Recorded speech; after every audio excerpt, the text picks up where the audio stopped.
విలువలు ఉండాలి. రాజకీయాల్లో ఉన్నప్పుడు విశ్వసనీయత అన్న పదానికి అర్థం తెలియాలి.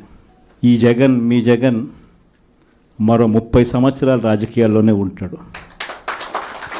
ఈరోజు తెలుగుదేశం పార్టీ కార్యకర్తలు, తెలుగుదేశం పార్టీ నాయకులు ఏ ఒక్కరూ కూడా ఏ ఇంటికి వెళ్ళే పరిస్థితి లేదు.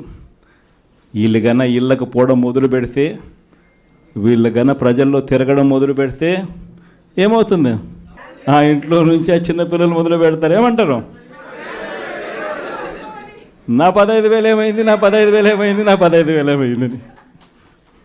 ఆ ఇంటికి వెళ్ళినప్పుడు ఆ ఇంట్లో ఆ చిన్నపిల్లల తల్లులు, ఆ పిన్నమ్మలు అడుగుతారు, ఏమని?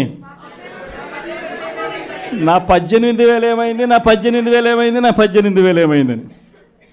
ఆ ఇళ్ళకు పోతే ఆ అమ్మలు, ఆ పిన్నమ్మల అత్తలు, వాళ్ళ అమ్మలు వాళ్ళేమడుగుతారు? మాకు 50 ఏళ్ళ వయసు వచ్చింది, మాకు 50 ఏళ్ళ వయసు వస్తూనే మీరేమన్నారు?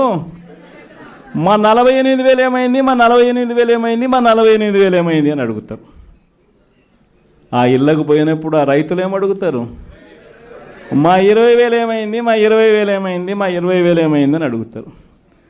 ఆ ఇళ్ళల్లో నుంచి ఆ 20 ఏళ్ళ పిల్లాడు, ఆ పిల్లాడు ఉద్యోగం వెతుకుతా ఉన్న 20 ఏళ్ళ పిల్లాడు ఏమంటాడు? నా 36,000 ఏమైంది, నా 36,000 ఏమైంది, నా 36,000 ఏమైంది అని.